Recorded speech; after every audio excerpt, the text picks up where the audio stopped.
Okay, hello everybody. This is Lama Caroline. I'm speaking from NgalSo in Malaga, Spain. Okay, and I'm going to continue to talk about Lama Genshin Rinpoche, our guru's precious teachings on NgalSo Tantric Self-Healing too. Okay. Okay. So first, we're going to do some prayers. Okay, as always. Yeah, and we'll start. Okay.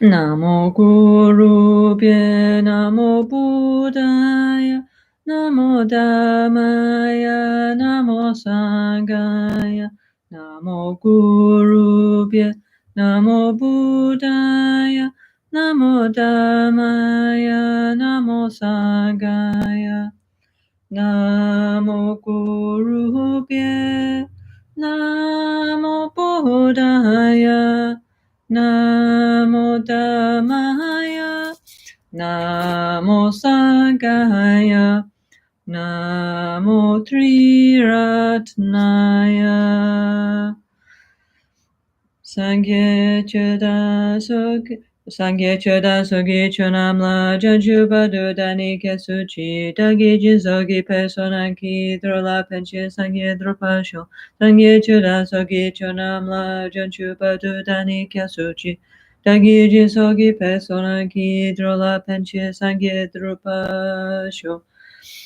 Semchen Tamche Dewadan Dewe Gyudan Dempa Gyuchi Semchen Tamche Dunel Dan Dunel Gyudan Drawa Gyuchi Semchen Tamche Dunel Mepe Dewadan Midrawa Gyuchi Semchen Tamche Nyerin Chada Nidan Trawe Tamyola Nepa Gyuchi Semchen Tamche Lusengi Dunel Se NgalSo Shin Trayun Lusen Dewadan Dempa Gyuchi Semchen Tamche NgalSo Topchin Chinanuchu Koyo dashin samane gyuchi.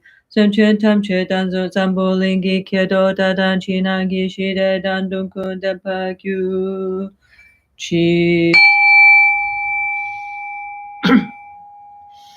Tamche duni sashida semala sohme pada la tiltanya bedurye ranshi jampu hone gyuchi la dami chupese no susham dahi kitro kun san chutri la name nanke kan kuhon kya gyuchi on namo bhagavate benza sawa pramadani Tathagataya ahate samya sambuddhaya Tayata om benze benze maha tesa benze Mahavidya benze mahabodhicitta benze mahabodhi mandrapa Samkramana benze sawakama awarana vishwadana benze soha Koncho sugidam padan Sangyedan janchu sempa Tamche giji giladan Soniyo suso penadan chempodan chukiyin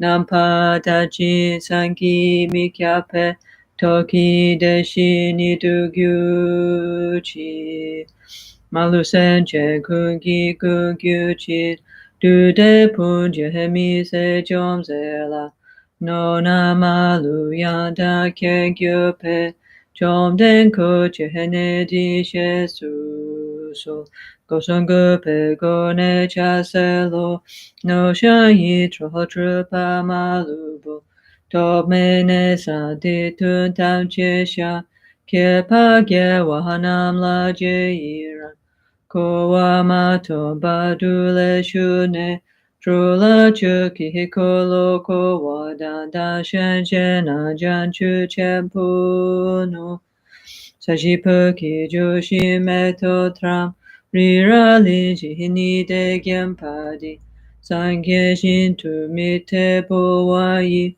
Prokunanda hashila chupasho Vidam Guru Ratna Mandala Kam Niryatayami Lozan Kyawa Kungi Yesheni Tritu Drime Gelsen Zimpeso Rabdan Kilko Gyaso Trodungun Trinchen Lame Shabla Sowade Om A Guru Vajra Dara Samati Gyana Sasana Dara Samudra Sipatra Sawasiti Om A Guru Vajra Dara Sumati Gyana Sasana Dara Samudra Sibhadra Sawasiti Hum.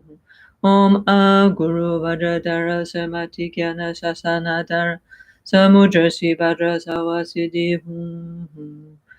Lucio Sampo Pagyuta Shipa Tu Gentem Petrileya Nuda Pegedro Lozam Pese Pachen Palden La Meheshabla Sowade Oma Guru Vajradhara Suhumahati Muni Shahasahane Kama Uttavahadanye Sri Bahadra Vasamahanya Sawasiti Humo Maguru Vajradhara Suhumahati Muni Shahasahane Kama Uttavahadanye Sri Bahadra Vasamahanya Sawasiti Hum.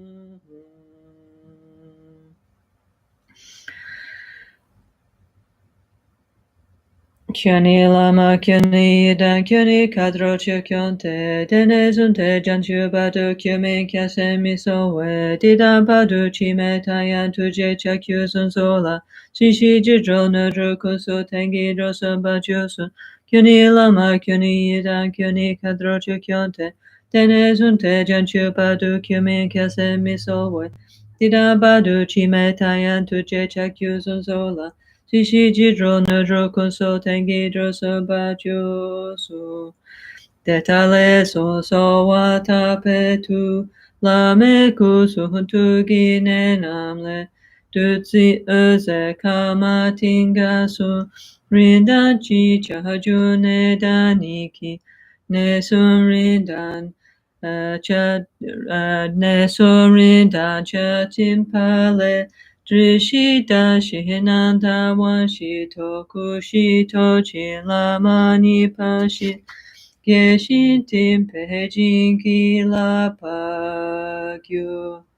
So from Rinpoche in front, in Rinpoche in his rainbow body, come white, red, and blue light raisin nectars one by one, and then together that dissolve into our crown, throat, and heart chakras, purifying our three chakras, healing the sicknesses related to those chakras. They plant the seed for us to develop we receive the four empowerments, yeah, and then we receive the special imprint to receive the four Buddha bodies.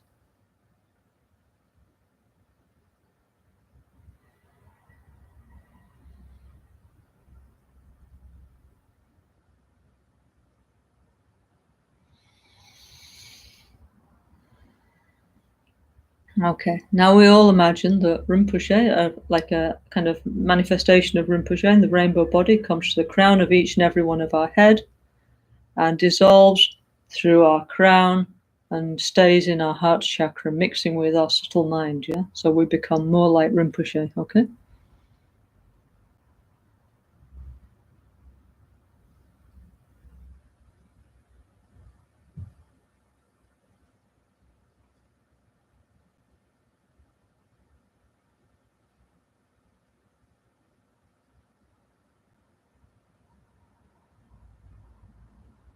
Lama Ken, Jinjin Sawe, Lama Ken, Lama Ken, Kabne Kuntu, Lama Ken, Trinche Sawe, Lama Ken, Kabne Kuntu, Lama Ken. Okay, so hello everybody. We're going to continue to talk about NgalSo Tantric Self-Healing 2. I hope you're all okay. Life's not too hard wherever you are in the world, yeah? Okay? Okay, so to start with, I'd like to apologize to our Spanish Sangha members, at least the ones who can't speak English, yeah? because today Carolina cannot translate. She will translate on the Facebook tomorrow, yeah? So sorry about that, yeah? You have to practice your English or listen tomorrow, yeah? Me gustaría decirles a nuestros amigos que hablan español, ¿no? Que hoy Carolina no puede traducirme en español, ¿no? So, pero ella lo hará mañana, ¿no? Porque hay algo que hoy no puede, ¿no? So, necesitas, no, so, escucharme en inglés o esperar a ti mañana, ¿vale? Okay? Okay, so anyway, so hope everybody's okay, yeah? So, last time, what did we do? We were talking about Shambhala, and we were reading this text, no, that Rinpoche made, which was about Borobudur, and he had a translation from Longdol Lama. He was talking about how in our Tibetan tradition, the great lineage lamas of our past have seen Borobudur, and Rinpoche used to carry that text around with him, and it said very beautiful things like. It was like the stupa where the Buddha taught all the different highest yoga tantras. I think that's basically why Rinpoche liked it. It was so beautiful, you know, that text that he always carried with him in his prayer book all the time. Yeah, okay. So actually, I was thinking, yeah, in the book NgalSo Tantric Self-Healing too, no? Actually, now at the end is one section, which actually was the first section, yeah. So I thought I'd read that to you, yeah, which is about Borobudur, yeah. So what happened is that in 1992, when Rinpoche came back from Borobudur, yeah, okay, he came back from Borobudur with one sheet of paper and a little booklet, yeah, about Borobudur. Actually, I didn't make that booklet. I think Cozy made it with Rinpoche, and it was the first thing that Rinpoche made about Borobudur. So actually, it's here in the book, yeah. So actually, here in our book, it's at the end. And why it's in the end is because actually Rinpoche, he made a Tibetan book, yeah, like exactly in his style, no, Tibetan way. So there's many different sections, yeah. But the thing is with Tibetan books, okay, not this style, but the petcha like this, no, they're kind of like, I don't know, like IKEA or Lego, because what you can do is you can take them apart and move the sections around, yeah, okay. Whereas with this kind of book, you can't, yeah. But so this is actually a Tibetan book, and as you see, my book is falling to pieces. It's turning back into a petcha, yeah. So then you can move around the pages again. So the next edition, when we do the final version, I'm going to put this section back at the beginning because this is where it should be. Yeah?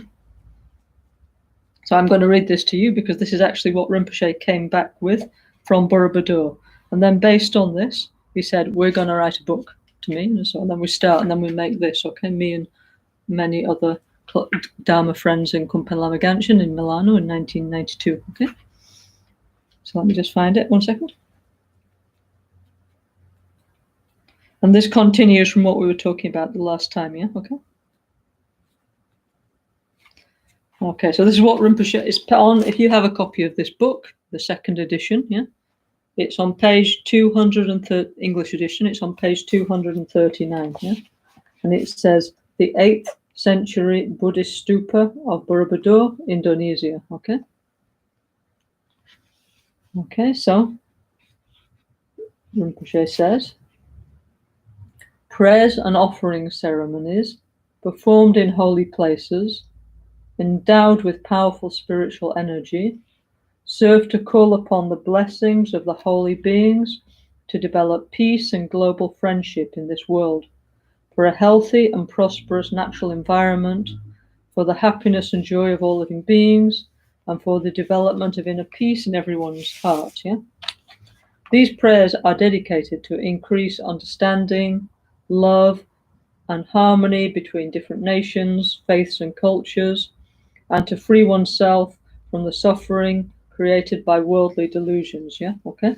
So actually, that's Rinpoche explaining like why we do pujas. Actually, just in case anybody was wondering. Yeah. So when we, or venerable monks and lamas and Rinpoches, or our Sangha communities, we do puja. Yeah, puja means like offering, literally in Sanskrit. Yeah, but we do. Rinpoche says we do gomde, no, meditation and recitation of various different sadhanas, no, like Lama Chirpa and many others, no.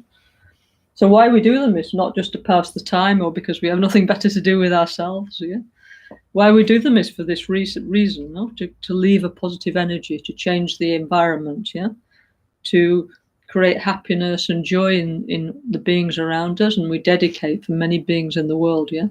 So actually, I was thinking today that, Rinpoche, Lama Rinpoche, used to spend a lot of his time dedicating for the world situation to be better, no? Like, so he had like many channels of news, and all the time he was dedicating, because every day there's something horrible on the news now, isn't there? So every day he would pray that may the conditions be better. So I was thinking today that now Rinpoche is wherever he is in the Dakini land or wherever, hopefully starting to grow a new body, we hope, yeah. But anyway, wherever you are, Rinpoche, I think now we together, we collectively, our NgalSo Sangha, we have to make more effort to dedicate for the world situation, because we have to step up, and kind of all of us together, maybe all of us together, we can do Rinpoche's job, yeah, which is to dedicate for world peace, yeah, and for better conditions. So please, let's all try and make more of an effort to do that, yeah. I know we have many prayer groups in our WhatsApp, in our Sangha groups, but for example, every time we watch the news, let's not feel depressed, let's make some dedication that the situation improves, okay? So that would be very nice, yeah? Okay, then Rinpoche says, for many years, I have organized pilgrimages to holy places, particularly in the East, for my friends and disciples from all over the world. In previous years, we have visited together the sacred sites of Bodh Gaya, Varanasi, Lumbini, Kushnagar, Ellora, Ajanta, Kanyagopa. It's all in the Indian play, no? And then in Tibet, the Tibetan Gelugpa monasteries of Ganden, Drepung, Tashilhunpo, and Sera, and many Kagyu, Nyingmapa, and Sakya monasteries in South India, and others in Sikkim, Nepal, Tibet, and Mongolia, as well as many ancient holy places in Europe, such as Italy and Greece, yeah? So actually, Kozila, Rinpoche's secretary, right now she's making a series of beautiful books about all these, an illustrated series of books about Rinpoche's pilgrimages, very beautiful, yeah? So hopefully we'll all be able to get a copy of that soon, yeah? Then Rinpoche says, to some places, like the holy stupa of Borobudur in Indonesia, I return annually to celebrate prayers for world peace with my friends from different countries. The voice of many different languages and cultures are united into the single sound of mantra during the daily circumambulation of the stupa. History. Some historical accounts say that the Borobudur stupa is built on the site where Lord Buddha manifested the Kalachakra mandala and taught the Wheel of Time Tantra to King Suchandra. We've been talking about this last couple of weeks, no? It is believed that the construction of Borobudur was to cover the powerful mind essence stupa of Kalachakra, as in reality, a stupa is a container for the Buddha's holy mind energy, okay? Thus, Borobudur is unique in this world, not only for its size and splendor, but equally for its historic significance as a living testimony of Mahayana and Vajrayana Buddhist practice. Its location, carefully chosen near Yogyakarta, the place of yogis, is not easily accessible. Well, nowadays it is. This is 30 years ago, no? But at that time, actually, the roads were much more difficult. It was much more difficult to get there than it is now. No? Even now, they have international flights to Yogyakarta. Incredible, no? Then Rinpoche says it's not easily accessible and surrounded by water and rice fields. It is said that Borobudur was built on a lotus rising from the waters, like Mount Meru, the jewel tower in the center of the diamond world, the Vajra Mandala, yeah? Okay, actually that's very, very, very significant, yeah? This we'll talk more about later. So there's many ideas about Borobudur as a yoga tantra mandala. So many people, many lamas and academics think that the Borobudur, one of the things it represents is what's called the Vajragarbha mandala, which is like this diamond mandala, yeah? Okay, one very important, there's two, Vajradhatu and Vajragarbha mandalas, yeah? Very important practices of the Yoga Tantra, of the 4 classes of Tantra. We have the third one's called Yoga Tantra, yeah? And of that, 2 of the most important practices are called the Vajradhatu and Vajragarbha Tantras, yeah? Okay? Anyway, so Rinpoche says that, yeah? Then he says, historically, Borobudur was built at the time of King Sailendra, the Lord of the Mountains, also known as Raja or King Indra, yeah, to pacify the 4 mighty volcanoes in the area. The stupa itself was built from volcanic stones, and it truly pacified the eruptions, yeah. To the people of the area, it seemed like a miracle, and they began to believe more deeply in the blessings of the Buddha. One can still see the active Mount Merapi in the northeast of Borobudur, and the inactive Mount Sumbing in the northwest of Borobudur. Yeah, okay. Actually, yes. One of the this is, I think, one of this very most probably is extremely true. If you look on the map, yeah, if you look at the city of Yogyakarta, where the king's palace was, no, and if you draw a line, you can draw one line to Merapi volcano, huge, active, very active volcano. And the third point of the triangle is where Borobudur is, and the three lines together make the fire triangle. No? Like we represent fire like this, no? Like a triangle, yeah. So for sure, it was to make peace with the fire element that Borobudur was placed in exactly that spot, yeah. Because really, having a huge volcano near your city is not much fun, yeah. Okay, really, yeah. Okay, then. Rinpoche says, in the 8th century, King Sailendra invited the Indian Pandita Gunadharma Thera to Indonesia to design this great monument. Its construction was completed over 3 consecutive generations. So first by the king, and then by the king's son, Samanatunga, and later by his granddaughter, Pramodara Vadanje. Yeah, it's commonly believed that Gunadharma supervised the building until the very end, where he finally laid to rest on the south of the stupa, from where he's still guarding this glorious duration. Yeah, so around.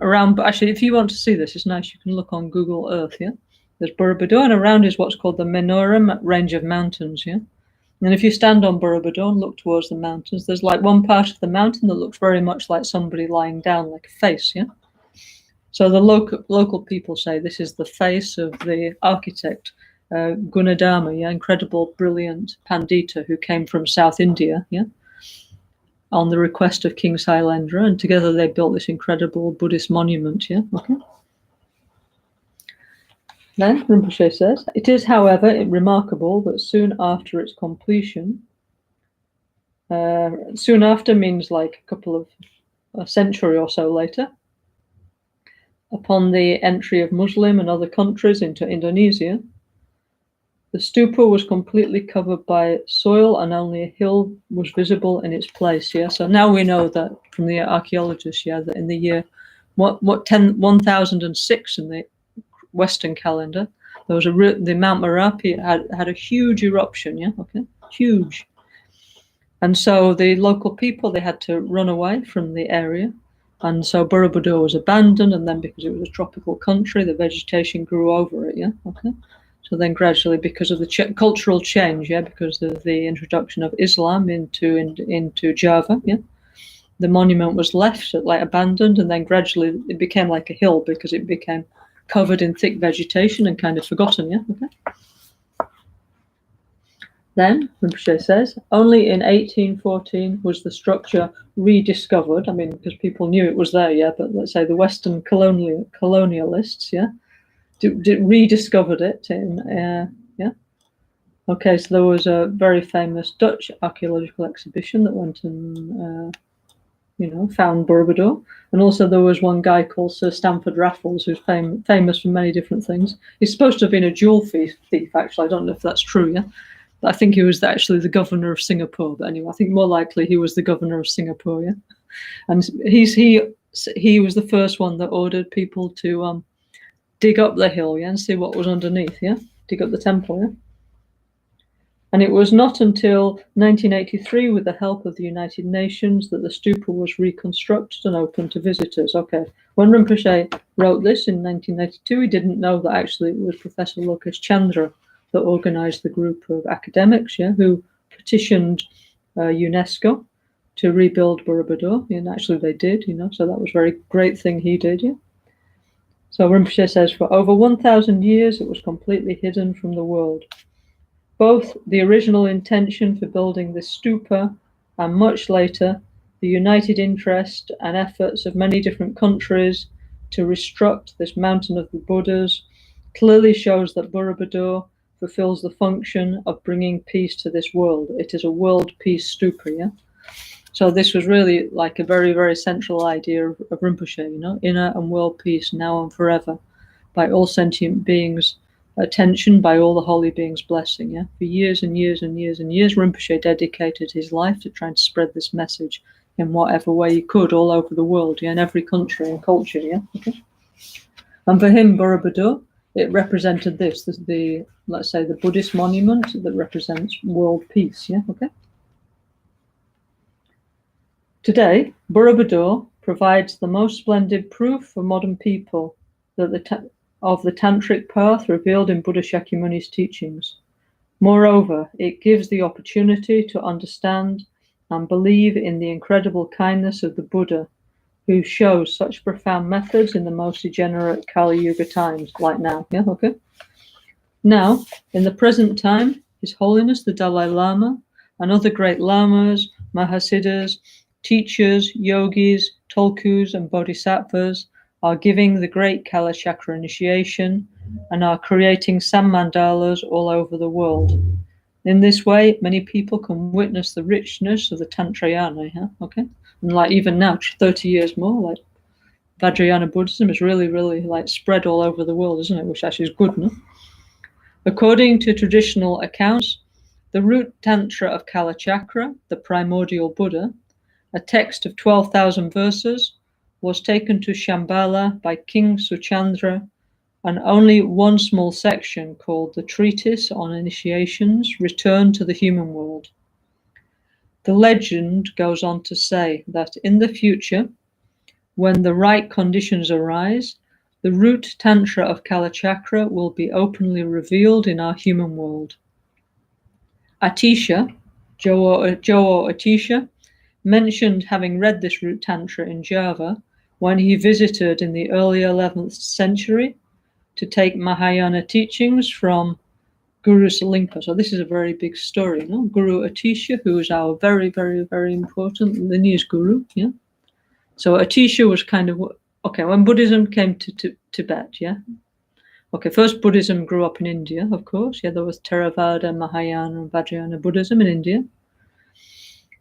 In around the 8th century, Guru Padmasambhava and another Pandita, I've forgotten his name now, very famous Pandita, they went to Tibet. Yeah, first the Pandita was invited to Tibet to debate with the Tibetan scholars, yeah, in Samye, yeah, okay. But that didn't work out too well, let's say. The people's minds were not really prepared for that kind of like philosophical discourse, yeah. So then Guru Padmasambhava went to Tibet, and the Tibetan people were much more impressed by his like super magic powers, let's say, yeah. And he established the Nyingmapa, the old school, the ancient school of Tibetan Buddhism, of Vajrayana, Mahayana Buddhism, okay. Then times went on, yeah. In around, I think about the 10th century or something, there was a king called Langdama who was opposed to Buddhism. He was a shaman, a Bonpo. So he more or less destroyed Buddhism in Tibet, yeah. So then Buddhism again had to be reintroduced again, and many different gurus and teachers and yogis went to Tibet. But for us, one of the most famous ones is called Guru Atisha, Jowo or Lord Atisha, yeah. So he was a very famous Indian master, Pandita. He's had a very beautiful story, yeah. He was a prince, yeah, okay, but he renounced his kingdom like the Buddha because he wished to, let's say, evolve, yeah, because being a prince wasn't enough for him, just like our modern life is not enough for us, yeah. Then he was practicing Tantra, but then the Buddhas told him it would be very beneficial if he became a monk, yeah, okay, for the future of humanity, yeah. So he did that, and finally, after many years, he became the abbot of a very important monastery called Vikramshila in North India. Okay, but still, he was not entirely satisfied with all his let's say knowledge. And he said he had many gurus, but his kindest guru was one called Selingpa. Yeah, so Selingpa means the man from Java, yeah, from the Golden Islands, from Indonesia, yeah. So Atisha, I think this was actually before he became the abbot of Vikramshila. He went with a group of friends, of monks, no? He went to Indonesia, he went down to South India, and he got on a boat. For 13 months, he went on one of the merchant ships, and one of the ships that was going from India to China, yeah. And he got off in North Java, yeah. And anyway, he stayed for 13 years going around the different monasteries and viharas of Java and Sumatra. And there he met one incredible guru called Selingpa, who helped him to really realize bodhicitta, and who also taught him about the Kala Chakra, okay? Rinpoche said, yeah, okay? And also, he went to Borobudur, yeah, okay? So there's a very, very special link between Atisha and Borobudur, okay? And then Atisha, afterwards, after 12 years, he went back to India, and then finally the Tibetan kings, another long story, beautiful story, one time we say, they invite him to Tibet, yeah, and he started what's called the Sama, the new tradition of Tibetan Buddhism, from which came the Kagyupas, the Sakyapas, many branches of the Nyingmapa tradition, and then finally our branch grew from this, and the Gelugpa tradition, yeah. So Atisha for us is so important, yeah, okay. And also is considered the previous life of Kyabje Trijang Dorji Chang, Rinpoche's guru. No? Okay. So anyway, so Rinpoche's, where are we? Page 239.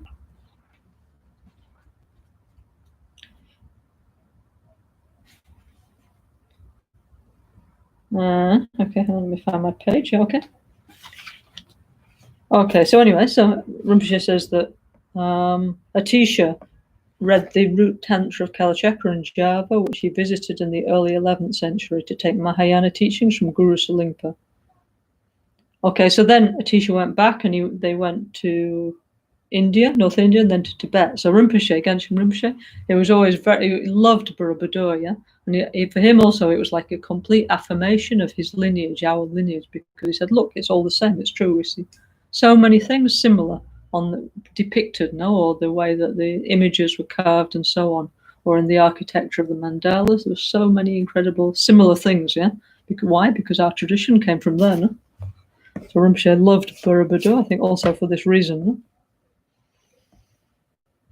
So anyway, it's thought that the Kalachakra Tantra stayed in Indonesia from Lord Buddha's time until the 11th century. Yeah?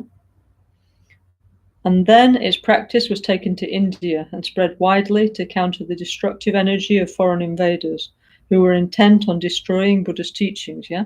So the Kalachakra teachings, yeah, actually, they became widespread in India during the 11th century, not before, not like 2,500 years ago, yeah, okay? Why? Because they were taught somewhere else, not in India, okay? So anyway, so Rinpoche he thought that they'd been in Indonesia and they were actually brought back on the trade ships to South India and then around India. So that's why they became popular in India in the 11th century, yeah? And so then the Kalachakra practice was very much practiced, yeah, and was used to counter the destructive energy of foreign invaders who were intent on destroying the Buddha's teachings. It is thought that the root tantra was concealed in the stupa. The Borobudur stupa is therefore particularly important for those wishing to make a link with the Shambhala, Rigdon, and Kingdom, as it secretly contains the actual Kalachakra mandala and root text. Yeah, okay. So, well, if the root tantra was there, unfortunately, it's not there anymore because the stupa was the central channel. Was opened and everything taken out. So it's very possible it was in there, but who knows where it is now. However, in the sacred geometry of Vajrayana Buddhism, there's many beautiful messages encoded into the numerology, into the sacred geometry of Borobudur. So this, yes, definitely, we can look and say that Borobudur encodes not only Kalachakra but also the mandalas of Guhya Samaja, of the Father Tantras, of the Mother Tantras like Chakra Samvara and so on, of the non-dual Tantras like Yamantaka and so on. Yeah. So there's so many incredible messages encoded into the Borobudur mandala. So Da Vinci Code's nothing, yeah, really, yeah. We think Da Vinci Code's very cool, but really Borobudur is much more cool, much more interesting. So many beautiful messages of how to get to awakening are encoded into there. So much better to study that and, and be interested in that kind of thing, yeah. So actually Rinpoche, that's why he'd make us go there so many times, to awaken to bless our minds and awaken our interests, yeah. Okay, so then, what else did Rinpoche say on the subject? Okay, so then he continues. This is page 243 in the second edition in English, yeah? The mandala. Borobudur represents a Vajrayana mandala. Design relies upon the tantric shape of a double Vajra. It is a wisdom mandala, yeah? The Buddhas of the 5 families are represented according to the Mahayana and Vajrayana traditions, yeah? Each of the Buddhas faces in a particular direction and shows a specific mudra. Okay, I'm just going to pick up a little model of Borobudur, yeah? Sorry, here's the unplugged version, yeah? Many times we have, audio, visual aids and things like that, but now we don't have any. I'll just go and get you a little model of Borobudur.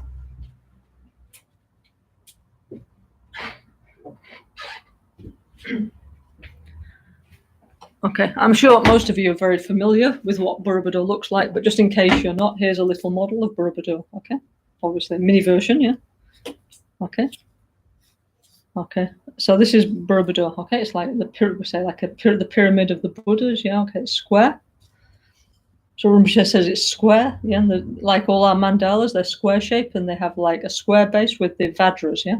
Actually, in Borobudur, the Vajra is actually represented by the decorations on the side of the doorways, yeah?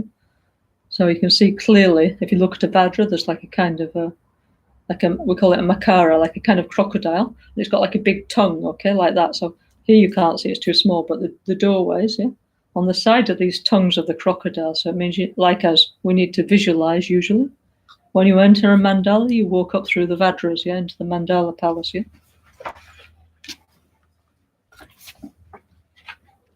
So each of the Buddhas faces in a particular direction and shows a specific mudra. Okay, so on the original little bit of paper that Rinpoche brought back, there was an extra bit of paper which showed the 5 Buddhas.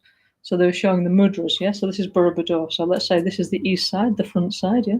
Now we always go clockwise like the sun. So here on the east, yeah, is Akshobhya with this earth-touching mudra, okay? Yeah, looking this way. On this side, the south side, is Buddha Ratnasambhava with the generosity mudra, yeah? On this side, the west side, is Amitabha Buddha with the meditation mudra. On the north side, yeah, so it's east, south, west, north, okay? On the north side is Buddha Amoghasiddhi with the Abhaya or no fear mudra, yeah? And then, I don't know if you can see, it's really small now. Let's have a look if you can see anything, but look, there's like 1, 2, 3, 4, 5, yeah, 5, 6 levels, okay, yeah. So this big one here is kind of like, let's say, it was all falling down, yeah. Okay, so they had to put that extra ring to hold it, otherwise the whole thing would have collapsed. So actually there was 5 levels, okay. So here, 1, 2, 3, 4, 5, yeah, okay. So okay, 6, sorry, because that. Okay, this top level here, there's on each for the 4 sides, there's Vairocana Buddha, making this mudra, yeah, okay, yeah, the teaching of Dharma mudra, okay. Why Vairocana is in the center is because Vairocana is the energy of inner and world peace, yeah, okay. Anyway, so anybody who practices NgalSo, this is represented in numerous ways, even it's on all our temple roofs and our sadhanas, even on our website. Now you can see in the corner, now of our YouTube streaming channel, you can see the little colourful Borobudur mandala, yeah, this is like, let's say, our central thing, really, yeah. Rinpoche was very, very much interested in this, yeah. The ocean of mandalas, the ocean of Buddhas, yeah. So then, okay, so on each side, yeah. Okay, so on each side there's like 108 Buddhas, okay. 108 is a very important number for us, like our mala now has 108 beads, no? Okay, it's actually an astronomical number, actually, 108, but here's 108 Buddhas. So there's like 92 Akshobhya Buddhas, yeah, and 16 Vairochanas. Then there's 92 Ratnasambhavas and 16 Vairochanas. There's 92 Amitabha Buddhas and 16 Vairochanas. Then there's 92 Akshobhya Buddhas, Amoghasiddhi Buddhas and 16 Vairochanas. So that means if you look on each side, there's 108. And on this top square, last square gallery, there's 64 Buddha Vairochanas, okay?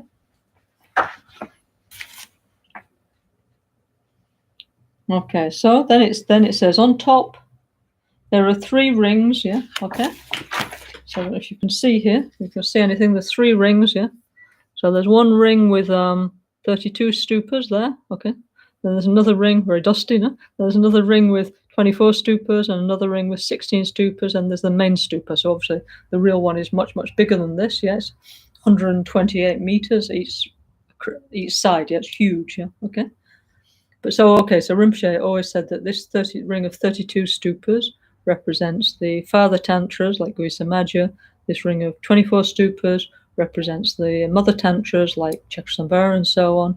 And this inner ring of 16 stupas represents the non-dual tantras like, for example, Yamantaka, And then here in the top is the mother stupa, the main central stupa. I don't know if you see anything here.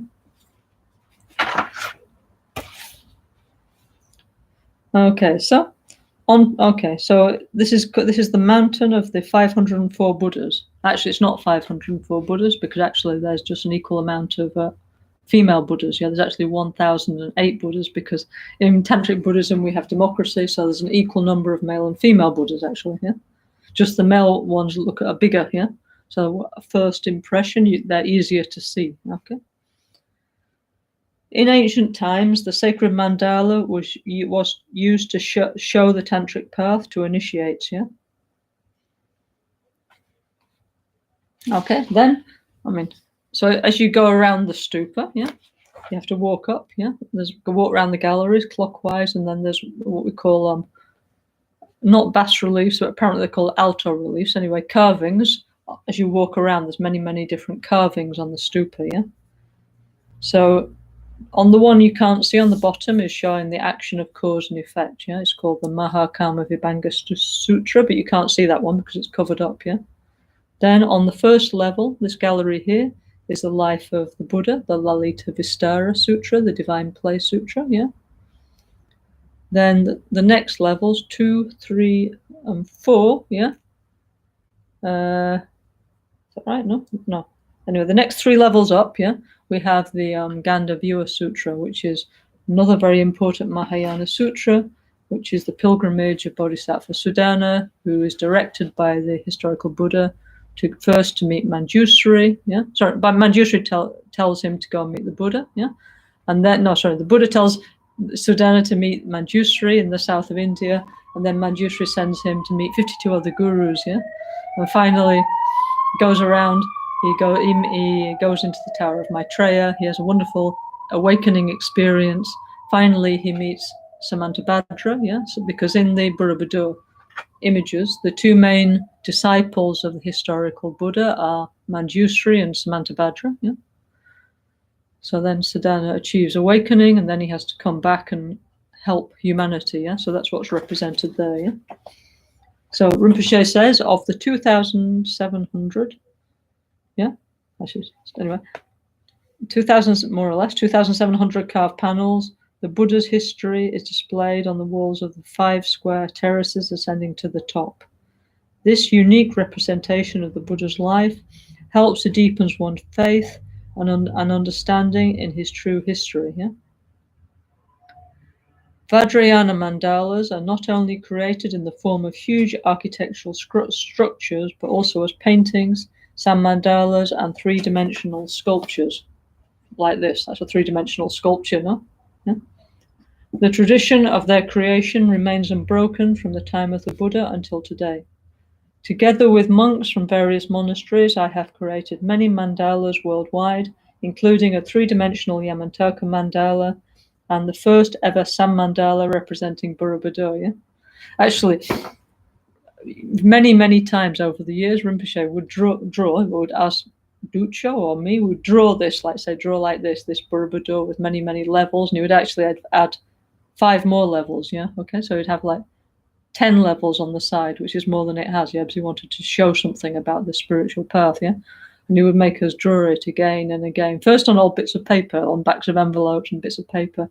And then gradually, as technology improved, you know, like Duccio was able to make those incredible, beautiful mandalas that are on the roof of all our temples around the world, like in Brazil, like in Italy, in Spain, you know, so many different places, yeah. Okay. Okay, then it says the stupa today. Today, the stupa is still not completely reconstructed. Many statues are missing and parts of the structure are incomplete. There is no place for visitors and pilgrims to make light or incense offerings near the holy site. Such facilities would probably have existed on the western side of the mandala near the Bodhi tree, yeah?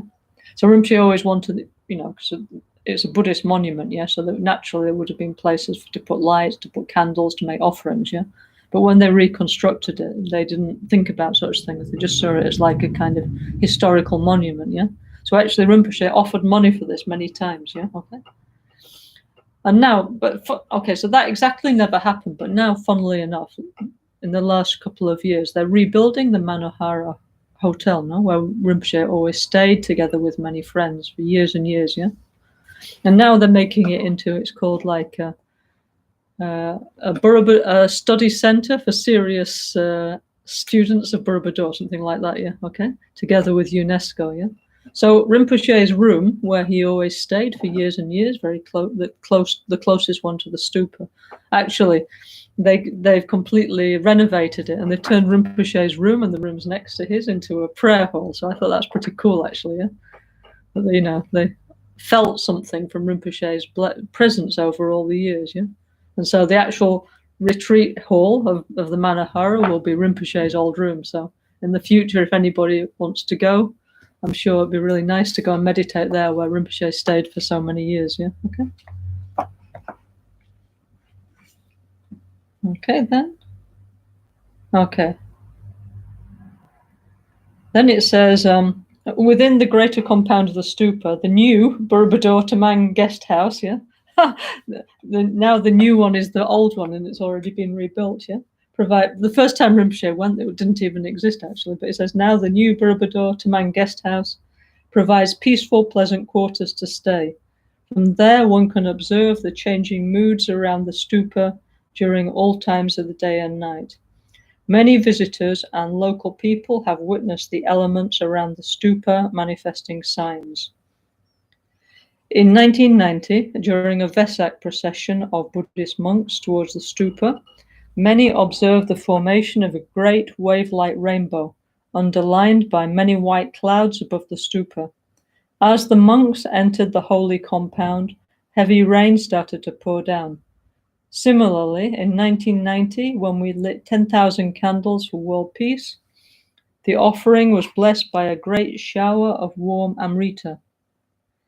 In 1993, when we first performed the Tantric Self-Healing practice at the stupa, the occasion was blessed by nectars released from the central stupa. Okay, so this is where Rinpoche is starting to talk about the sort of miracle signs that have been witnessed around Borobudur. Yeah, so okay, now I have sort of an appeal to everybody who's listening, or if those of you listening, maybe you can put out a message to our Sangha friends around the world, yeah, because many of us have been to Borobudur, and many of us have seen like these incredible signs. It's not like one person hallucinating. Many of us saw together, yeah. So please, kindly, can you send to me as WhatsApp or email some of your experience, and then I'll share them, yeah? Because these things are true, yeah? And this Rinpoche very much wanted us to record and share for the future. So, for example, I'll tell you one. And then please, everybody, you send me some more, yeah? Okay? For example, I was there in 1993, not just me, many other people, maybe 100 people were there with Rinpoche. The first time Rinpoche came back, no, in 1992, no, and he started doing the self-healing practice, and for 1 year we make the self-healing book and practice, yeah, and then we go back to Borobudur. Okay, many of us, and for the first time we were all together. We did the NgalSo Tantric Self-Healing, yeah. So it's true, because I saw it and many of us saw it, that when we got to the top of the stupa and we were doing self-healing and on Mahasukha and all this, yeah, and putting our head on the stupa, then the stupa, the top part of the stupa, like this part here, I mean, it's much bigger, not huge, yeah, okay, we're all around, like when those, we were touching it, yeah, climbing on it in those days was allowed. And then, like, what happened, it was like a very hot day, okay, yeah, no rain or anything, and like these kind of like white jets of like nectars, yeah, bodhicitta start to go like tss, tss, and squirt out from the stupa, yeah. I mean, I saw this clearly, okay, and not just me, many other friends can attest that this is true. So it looked like, sort of like there was like somebody with a water pistol inside the stupa, yeah, but I mean, there wasn't, you know, but it was like going like tss, tss, tss, tss, tss, many places, and coming out these white nectars, the same white nectars that we saw, for example, in the I was telling the story, no, in Beijing, no, there's one statue that was brought by one of Tsongkhapa's main disciples to Beijing, okay, yeah. And this statue of the Thousand Arm Chenrezig, like many times when Rinpoche went there, then these like white nectars would form on, it was closed, yeah, you couldn't touch it, but these white nectars would appear in the hands like this, then they would start to drip down the arms and drip off, yeah. Not only that, a rainbow would appear, yeah. Actually, I found a photo of that, I'll show you next time, yeah, okay. So the same white nectar, so we saw many of this all of squirting out from the top of the stupa. Incredible, yeah. It's really like something like miracle, okay. Yeah, these things are like what in our Buddhist tradition, when people say, I saw this, they weren't taking LSD. These things, most probably, I can say, really did happen, because we saw many of these things together with Rinpoche, okay? Not just me, also 100 people together, we all saw it, yeah, okay? And in Indonesia, you're not allowed to take drugs, yeah, it's impossible, so we weren't, you can't even have a glass of wine, yeah? So we were not taking drugs. We all saw it clearly because it was the blessing of the Buddhas, okay? It's true, these things. So please, yeah? Please, anybody who remembers, please, your experience, please kindly send to me, okay? And I will share with our Sangha, because this, we're recording like one history of our NgalSo tradition, yeah? I mean, okay, I know I'm talking, but this is not about me, yeah? This is about us. It's about what happened in our Sangha with Rinpoche. And it's a tradition that we very much hope will continue for many generations, yeah? Also, I'm recording this because actually Rinpoche asked me to, no? And also, yeah, I mean, I don't know, I mean, of course, Rinpoche will come back, yeah, but who knows where I will be at that time, no? Hopefully there, you know, hopefully I'll be an old lady by the time he's like, in, you know, when he's in his 20s and 30s, yeah? But I want to record everything now, so if he's interested in the future, everything's recorded. You can even watch YouTube like we do, no? And discover the history of the NgalSo tradition, yeah? Okay? So anyway, so please, your experiences, I know you've got them, please send them to me, yeah? This was Rinpoche's request that we record these things, yeah? Okay. Okay, 1 second, let me find the rest of this, yeah? Anyway, so we're over the years we've seen many things, many beautiful rainbows, many incredible things happen. That's, you know. So please, let's put them together, yeah. When we make one collection, yeah, one Dropbox or whatever of these beautiful things, yeah. Okay.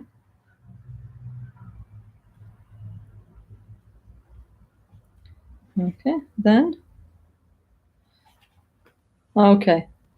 Then Rinpoche said, many Bodhi trees grow in natural harmony around the stupa.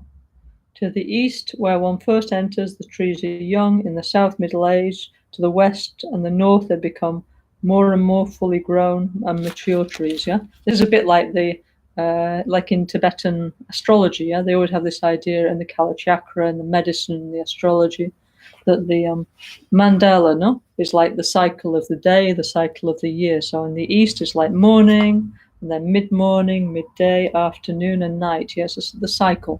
Or it's the cycle of the year, or the cycle of life, yeah? Everything is related, yeah? Very beautiful, yeah? Okay. So Rinpoche was explaining like that, yeah? Okay, then. Okay.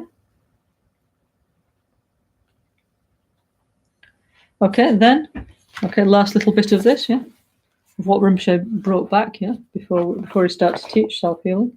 It says, Buddha, that bit was added, yeah? That bit obviously wasn't in the 1993, but the rest of it was like the original text, yeah? Then it says Buddhist temples near Borobudur. In ancient times, there were many Buddhist temples in Indonesia, in Java. Yeah, it wasn't called Indonesia, but anyway, it was called Srivijaya. Yeah, the kingdom of like glorious victory. Yeah, okay, and particularly in the area of Borobudur. Most of them have been completely covered by soil to protect them from volcanic eruptions and invasions, or they're abandoned and the plants grew over them. Yeah? Towards the east, before reaching Borobudur, one passes the Mendut temple, which houses a large Shakyamuni Buddha statue, flanked by huge Chenrezi and Vajrapani statues. Within 1 kilometer from there is the Pawon temple. There's no statue inside this temple, and it's believed that it served for fire pujas. Preparatory rituals may have been performed in these places before the adept was admitted to the entrance of the eastern gate of Borobudur. About 9 kilometers east of Borobudur, near Muntilan city, Mangalan maybe, one can find the remains of the Nawang temple amidst rice paddies and surrounded by a very small, clear stream. Originally, there were 5 small temples, each dedicated to one of the 5 Dhyani Buddhas. Today, only the headless statue of Ratnasambhava remains, yeah? But it's true, all the temples around there, they had Buddhist temples, they had a very, very big thing about representing the 5 supreme healer Buddhas, yeah?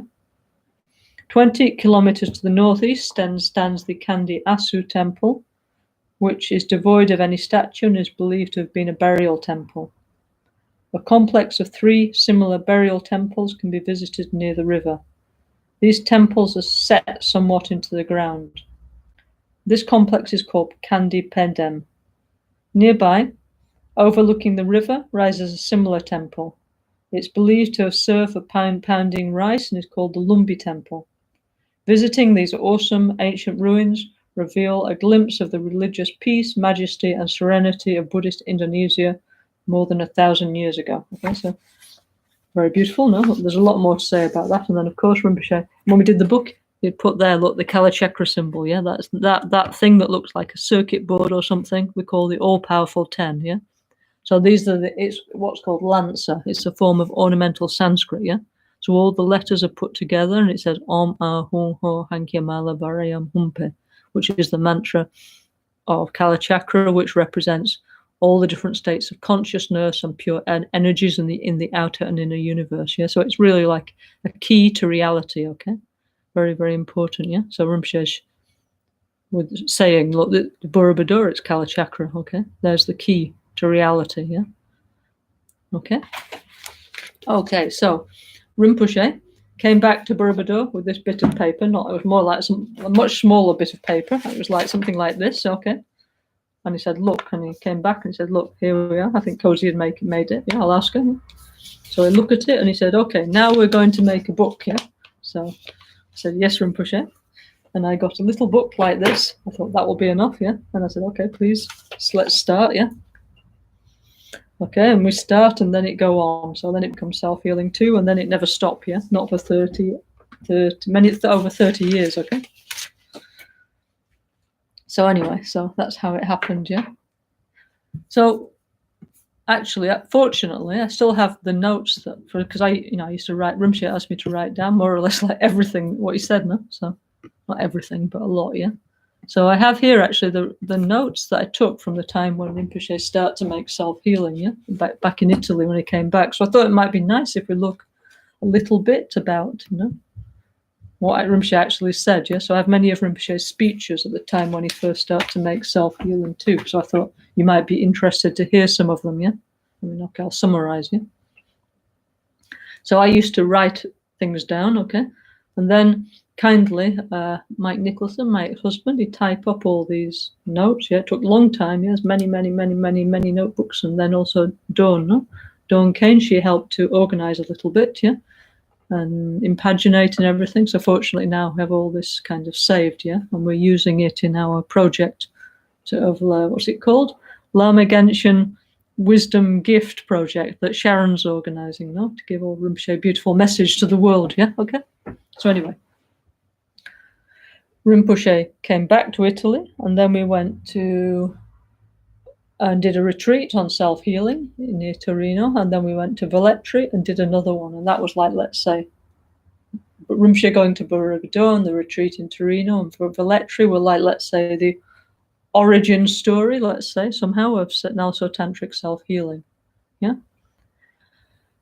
And when we were in Torino, in the mountains, Rinpoche, I remember he said, when in my past life, when I was Mahasiddha Dharikapa, I learned all this, but not all this tantric method to awaken the mind, the body and mind, but not like I'm teaching you. He said, for me, it was much more difficult, but now you're very lucky. I'm giving this to you in a very easy way, in a soft way, in a nice way. Yeah. Okay.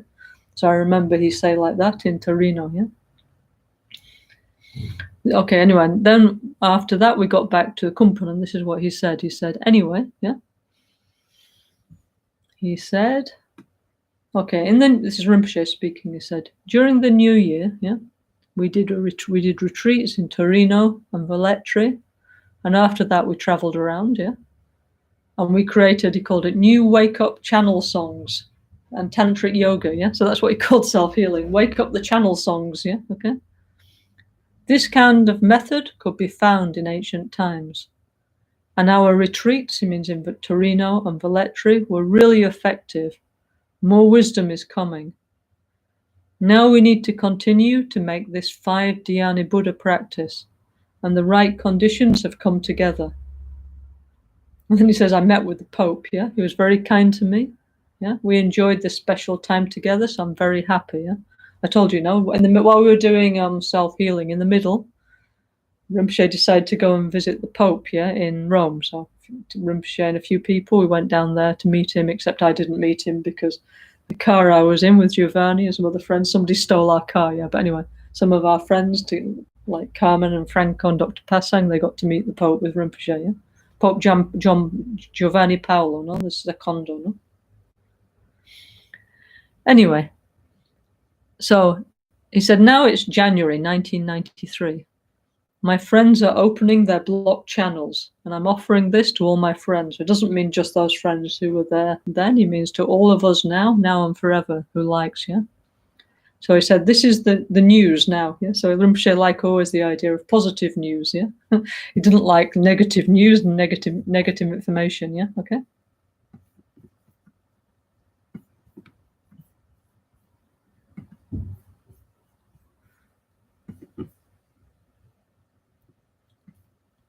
Okay, so then he said, this is like sort of things he used to say, yeah? Okay, so he said, we have 5 delusions, okay? We have 5 poisons, 5 sicknesses, yeah? We have mental and physical blockages, yeah? So what does he mean by that? Okay, so we have like ignorance, desire, unlimited desire, hatred, pride, and fear, yeah? Okay?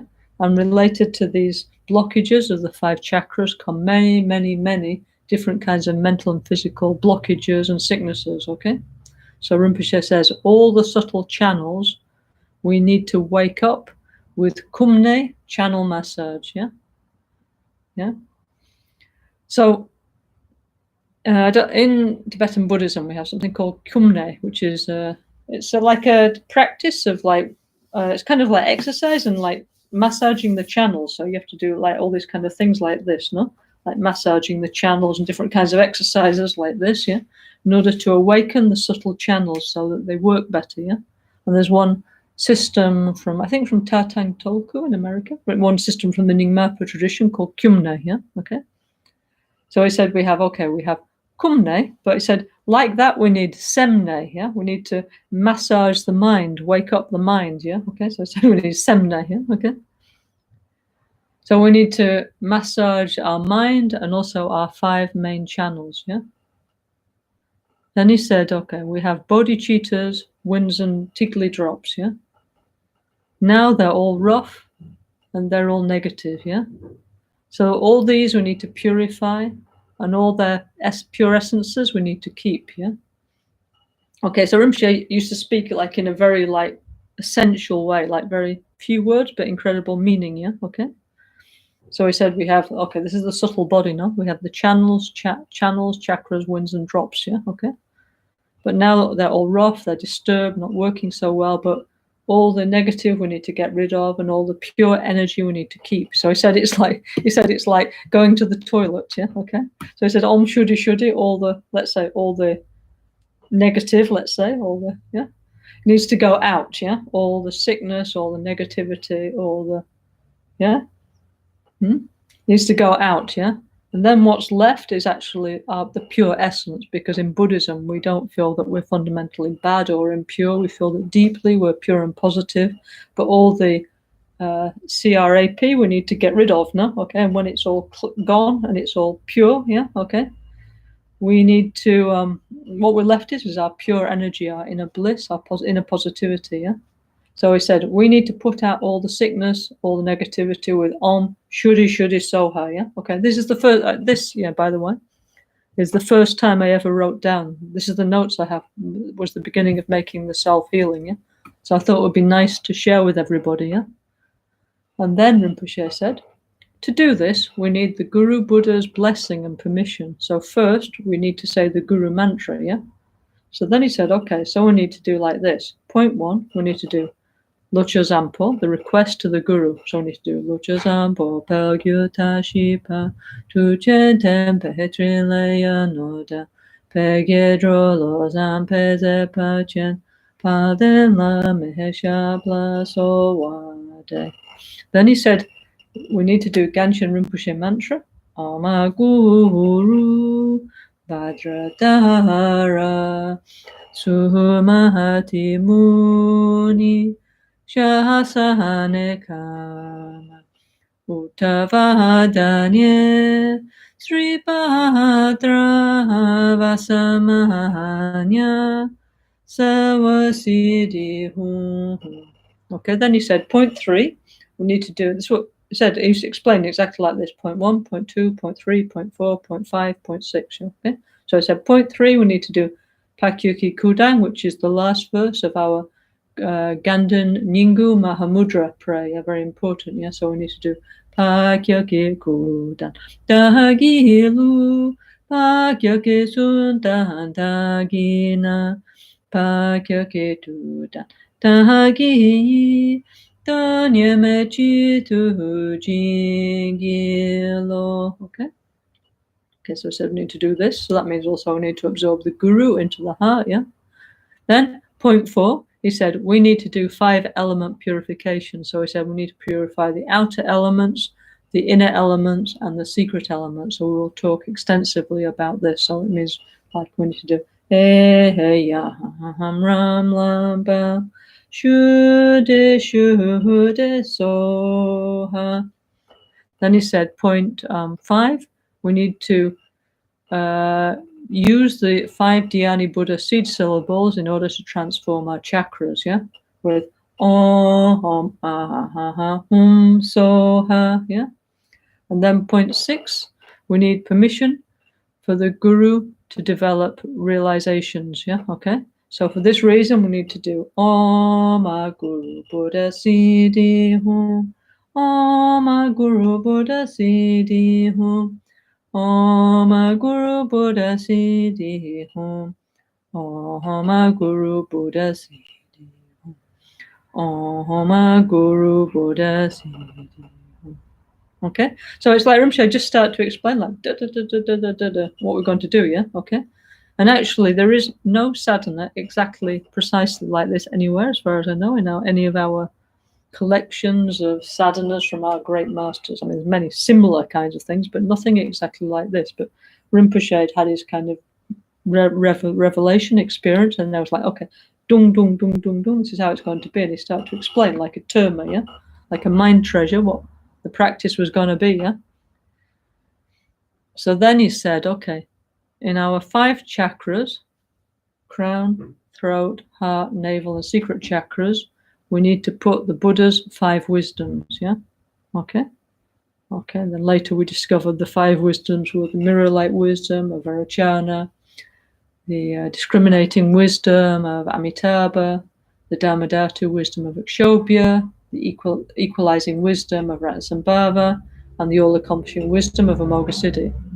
And he said, we need methods to manifest the two energies. That means method and wisdom, tab and she, okay? And we said we can use Om Mani Padme Hum, yeah? And we said Om Mani Padme Hum has 5 different colors, yeah? And from these 5 different colors and energies, all the Buddhas can manifest from this, yeah, okay? Okay. And he said, okay, so it means then we need to do like Om Mani Padme Hum. Okay, in the 5 chakras, we need to put the 5 Buddha wisdom. So it means we need to do like Om Ahamoghasiddhi Hum, Om Aranasambhava Hum, Om Ahashobhya Hum, Om Amitabha Hum, Om Avarocha. Okay.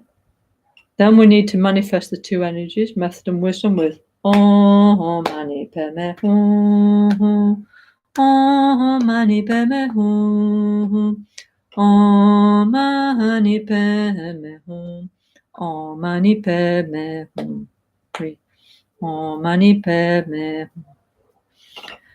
So he said that with the Yab-Yum, the 2 pure energies, this needs to work in order to change our normal energy.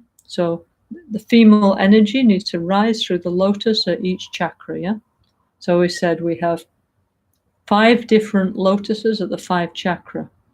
So we have a green 32-petaled lotus at the secret chakra, yellow 64-petaled lotus at the navel chakra, a blue 8-petaled lotus at the heart chakra, a red 16-petaled lotus at the throat chakra, and a white 32-petaled lotus at the crown chakra, yeah?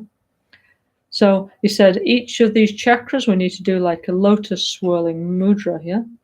And then slowly there appears the mudra. So we have to do like this. This is called the lotus swirling mudra. Okay, afterwards I'll explain, yeah? This hand goes like this one goes like this, and it goes like this, and we make like an 8, okay? Like an infinity. And then like this, the lotus appears, okay? So then Rinpoche said, okay, so he said up and down. So he said up to down is the pure bodhicitta male energy. In each chakra, there is the experience of bliss. It's a medicine that opens our chakras and dissolves and heals their blockages, yeah? So that's that Om Mani Padme Hum, downwards, yeah? And then he said, as the 5 Dhyani Buddhas' female energy goes up, it manifests pure energy and lights and wisdoms, and it's what we call the Kundalini in Sanskrit. So this is really great bliss. He said, oops, now the secret is coming out, yeah? So now, from down to up, yeah, all the chakras become full of female energy, great bliss and emptiness together. So that's when we do like Om Mani Padme Hum, Om Mani Padme Hum, Om Mani Padme Hum, Om Mani Padme Hum, and so on, yeah, okay? So he said, so now these 2 energies need Mahasukha, bliss and emptiness. This needs to be kept together, and we don't need to lose it, yeah? And we said don't lose it by doing crazy things. We need to keep this energy of Mahasukha, bliss and emptiness in all our organs, in our body, in our mind, in our channels, in our chakras. So we need bliss and emptiness and space in the absolute way, yeah? So he said from down to the heart and up to the heart, we need to do the hugging mudra. So that means Om Mahasukha Hum, Om Mahasukha Hum, Om Mahasukha Hum, Om Mahasukha, Om Mahasukha. Then we said we need to dedicate with our heart. I said the world and beings and the environment. We need to dedicate for the world and the beings and the environment. All this we need to feel in our heart with the mantra Om Bishwa Shanti Hum by the power of the truth. So this is Om Bishwa Shanti Hum, Om Bishwa Shanti Hum, Om Bishwa Shanti Hum, Om Bishwa Shanti, Om Bishwa Shanti. Okay, so then Rinpoche said, all our wishes, it looks like they're not possible, as now is samsara. Well, now is it's always samsara, no? But it said now is not only samsara, but also the Kali Yuga, the age of degeneration. Now there's too much pollution, too many delusions. But by the blessing of the three jewels, all auspiciousness is possible.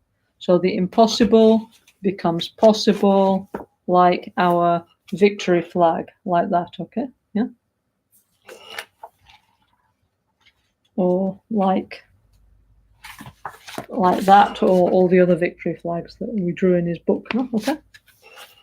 So then he said, okay, now we need to say ni modele, sendele, ni me kuya handele, ni sentatu dele pel, kuncho sungi hijingi lo, kuncho sungi nudroso, kuncho sungi hitashi sho. So he said, okay, this is just the beginning. It's like a kind of seed, yeah? Said later, I'll tell you more details from the tantric side, and also we can ask Dr. Pasang, no? Dr. Pasang Yuntan Arya about the medical side, and I can explain to you about the 84,000 delusions and why we need the 84,000 dharmas, and how we can overcome the 84,000 kind of sicknesses with mental exercises, with medicine, with dharma, yeah, and so on, yeah, okay? And okay, so this actually is the seed of the self-healing teachings. Unfortunately, I wrote it down, yeah, okay? Yeah, so this is like the terma, okay, of self-healing. So the first one was what I read you, the explaining about Borobudur, and Rinpoche came back with the pictures of the 5 Dhyani Buddhas.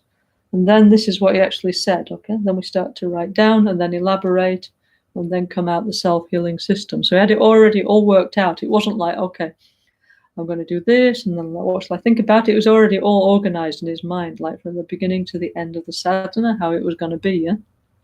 Which is amazing, no? Yeah. So then Rinpoche said, okay, if we do this, we will understand the Dharma clearly, yeah? He said, for Tibetans, what I showed now is already enough, yeah? He said, but Western people, modern people, I need to show the chakras, the seeds, you need to see everything, yeah? But he said, this is a message that we need to leave in this world, yeah? To all my friends, not just us, but to the future generations, yeah? Okay? Yeah, so very nice, no? Okay?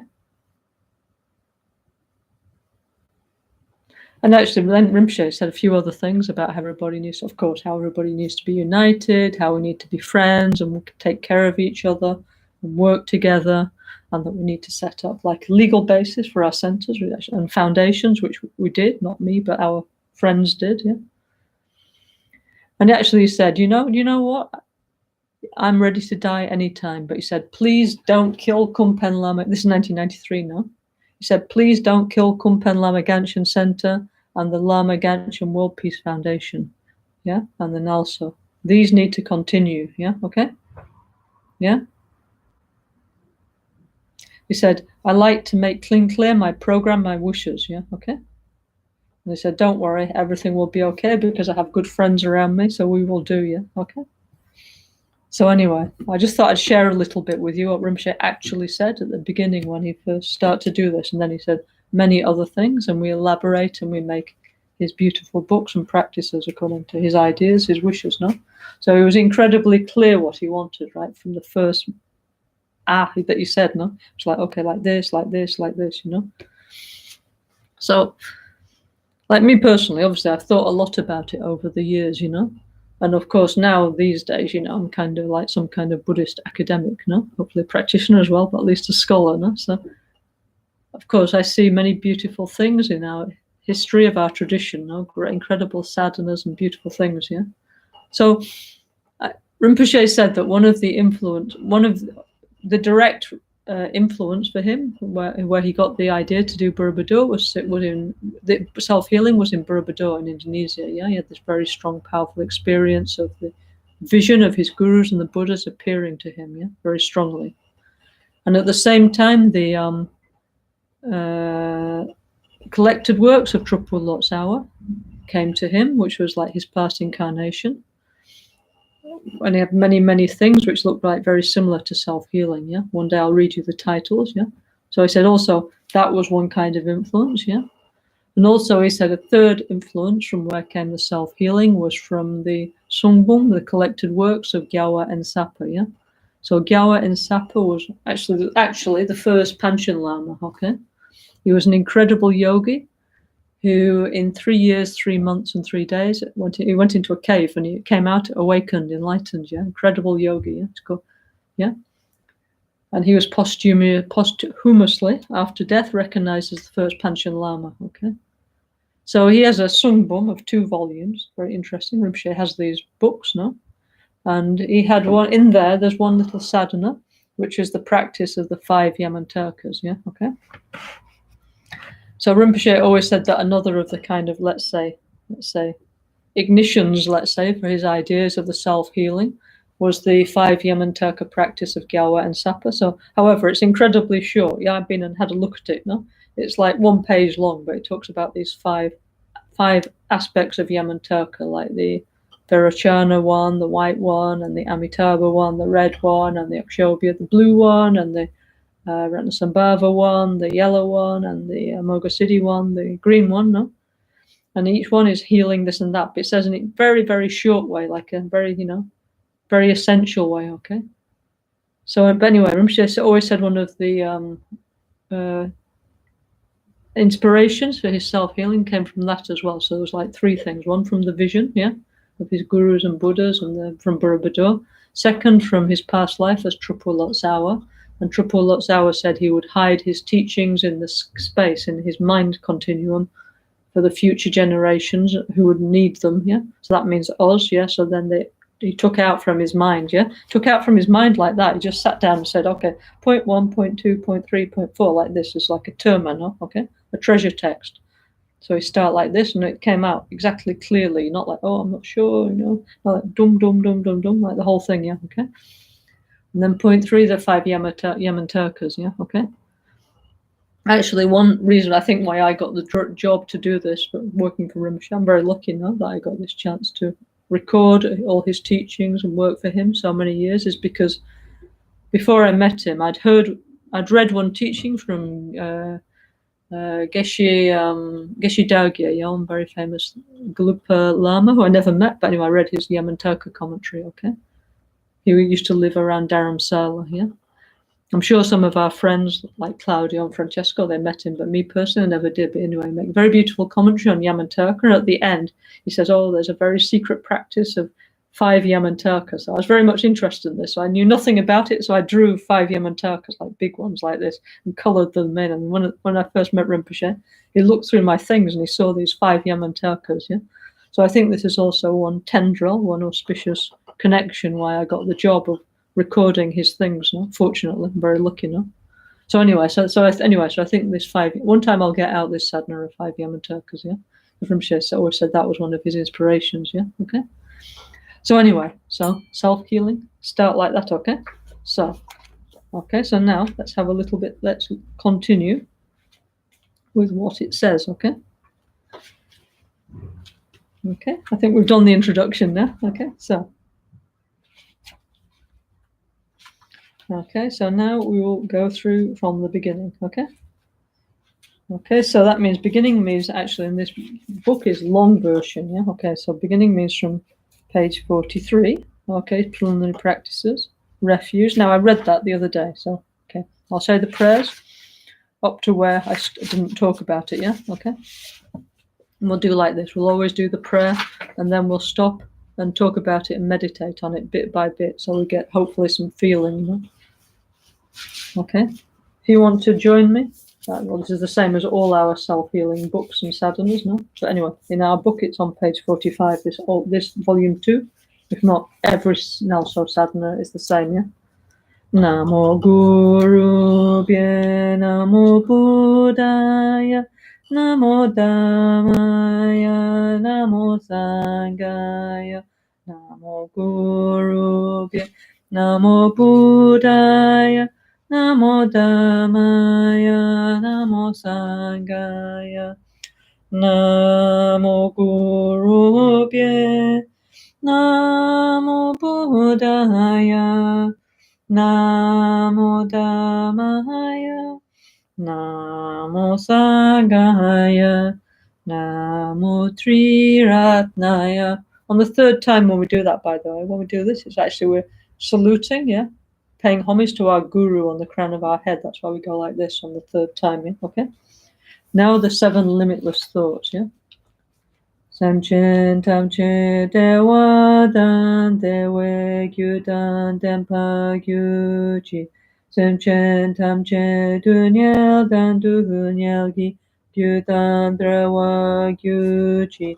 Samchen tamche dunyel mepe dewa dami drewa gyu chi. Samchen tamche nyeri jadan yida. Trewe tamyola nepa gyuchi, samchen tamche lusegi dunele, danshin trayun lusen dewata, dempa gyuchi, samchen tamche NgalSo Tantric China, nuchu koyu danshin samane gyuchi. Samchen tamche dansa boligi, kieto dadan shinagi shide dan dukun denpa gyuchi. May all beings have happiness and its causes. May all beings be free from suffering and its causes. May all beings never be separated from the happiness that is beyond all misery. May all beings dwell in equanimity, unaffected by attraction to dear ones and aversion to others. May all beings recover from the sicknesses of mind and body pollution and enjoy relative and absolute health now and forever. May all beings relax in a pure and healthy outer and inner environment now and forever. May all beings enjoy inner and world peace now and forever. Okay? So we really, really, really need all of those wishes to come true, no? So we should dedicate very strongly that they do, okay? Okay, now, in my book, page 47, Purification of the Sight and Transformation of the Offerings. Tamche du ni sa shi da se ma la so me pa dan. La til tanyam pedurye, ran shin jam pohone gyuchi, la da mi ye che peze, no so sham da hanyi kitro, ko san che tre la na me, nan ke kan go hon gyuchi. May the earth become pure, without roughness or thorns, even like the palm of a child's hand, and smooth like lapis lazuli. May the real and imagined offerings of gods and humans, as well as the clouds of supreme offerings of Bodhisattva Samantabhadra, pervade the entire expanse of limitless space. Okay? So the first thing we do is called purification of the sight and transforming the offerings. Yeah. So imagine that our world is kind of like a heaven, like a pure land. Okay, very beautiful place. Yeah. Okay. So when it says, this is like the classical Buddhist descriptions of a pure land. Yeah. For example, if we read the description of the pure land of Amitabha, Sukhavati, or many of the other Buddhist pure lands, they're like this. They're beautiful, with incredible mountains and meadows and clear water and fruits and trees. Beautiful, yeah, okay, with all kinds of special animals and birds living in peace. Everything's beautiful, yeah. And they also say that the ground is a bit like, I don't know, like a big giant Nike Air shoe, yeah, because it's like soft, yeah. It's like sort of like Nike, yeah, or like Temper mattress. I mean, not so soft, but it's like if you fall down, you don't hurt yourself, yeah. It's like very soft, very pleasant, okay, yeah. And also not only that, but in the ground there's all these designs like the 8 auspicious signs everywhere. So it's like, it says, may it be like smooth or without any roughness or thorns, even like the palm of a child's hand, and smooth like lapis lazuli. Lapis lazuli is very soft, yeah. If you feel it's like kind of a little bit like soapy feeling, like it's very smooth, yeah, okay. And also in the Pure Lands, sometimes they say the ground is made of lapis lazuli, but like a giant Nike Air, yeah. So it's got like blue, but with gold veins going through it, yeah. So I often think this is a bit like it's like Tibet, no, Himalayas. It's very actually on the edge of Tibet. There's mountains, okay, yeah, like very difficult. But actually, the people live down in the valleys, and like for example, in Rinpoche's part of Tibet, yeah, in Ganshin, it's actually like a desert, no, a bit like around here in Spain, no, in the Andalusian desert, like very rough, many rocks, yeah, quite a difficult arid climate, yeah, and so very rough kind of. So I think their idea was like no horrible mountains that you need to climb up and down on, carrying things, yeah, very difficult, yeah, like nice smooth place, maybe like Holland or something, very smooth, very flat, yeah. No thorns that are, difficult environmental conditions, like very nice, very soft, yeah. So imagine like that, yeah. So wherever we are, we imagine the most beautiful, the best place we can imagine. Okay, it doesn't have to be exactly just like that, you can add like whatever you like, lakes, mountains, rivers, trees, that beautiful thing, whatever is beautiful for you, you imagine the most beautiful environment, okay, yeah. And then we say, may the real and imagined offerings of gods and humans, yeah, as well as the clouds of supreme offerings of Bodhisattva Samantabhadra, pervade the entire expanse of limitless space, yeah. So in the Dharma, no, we have this tradition of making offerings to the gurus and the holy beings, yeah. So okay, so real offerings means something like, I don't know if you can see here, look, I don't know if you can see in this altar I have here, there's like 7 offering bowls, okay? So these are the classical ones like Agyam, Padyam, Pupe, Dupe, Alaka, Gende, Nude, Shapta, okay? The 7 offerings, yeah? And what they represent is that if a king or an important queen or an important or Buddha, no, or your guru came to your house, you would naturally put the best you had. So you'd offer like very clean water and like you'd offer like washing facilities, no, of course, naturally, having a shower, a wash, no, in a hot, dusty climate, yeah, and flowers and incense and fruit and perfume and music and all the most beautiful things you have, okay? So, as you all know very well, we have the tradition of making like offerings, like for example, here's a candle. Okay, we have many beautiful temples around the world full of beautiful offerings, incredible. Here's domestic version, for example, easy, no? We can all have these kind of things like candle, but if we put candles, we need to put like this closed, yes? Rinpoche said we need to be careful about fire. And always when we go out the room, we need to put out, or something like this where it's very safe. There's no chance for it to set on fire or anything, but we can put like candles, yeah? We can have like incense, burn incense, no? Very easy. Also, it's nice, no? It's not only is it nice because we're making offerings and accumulating merit, also we get the automatic side effect of a very beautiful environment. So we can burn incense, yeah? We can offer, we can offer like fruits and things, no? Like, in front of our gurus, to our Buddhas, in front of our altars, yeah? We can offer perfumes, yeah? I mean, this is just, for like example, this is a perfume generator. It's like got water in it and you put essential oils and then come out beautiful. Let me switch it on, I'll show you. Yeah? This is a perfume maker, yeah? So you can offer all these kinds of things. So in our home altars, we should have all these kind of things, yeah? Real offerings, yeah? It's very easy, no problem. Everybody can have these things. You don't need to go to Tibet to get them. Okay? Easy, no? Okay? So then you put whatever is kind of pleasing to you. Okay, so offerings is a big subject. Okay, in our Lamrim texts and in our commentaries, for example, the Guru Puja, we have extensive explanations about how to do this. But basically, let's say in the common, easy way, you should offer nice things. Yeah, you shouldn't offer things that you don't like. Yeah, so offer what you find attractive and beautiful would be the best. Yeah, okay. So if you like, I don't know, if you like a particular brand of chocolate, let's say, you should offer that. Or if you, I don't know, whatever it is that you find the most nice, the most beautiful, you offer, okay? So you can offer like things that you've bought, like for example, been to the market, no? Bought some oranges. These are real offerings, okay?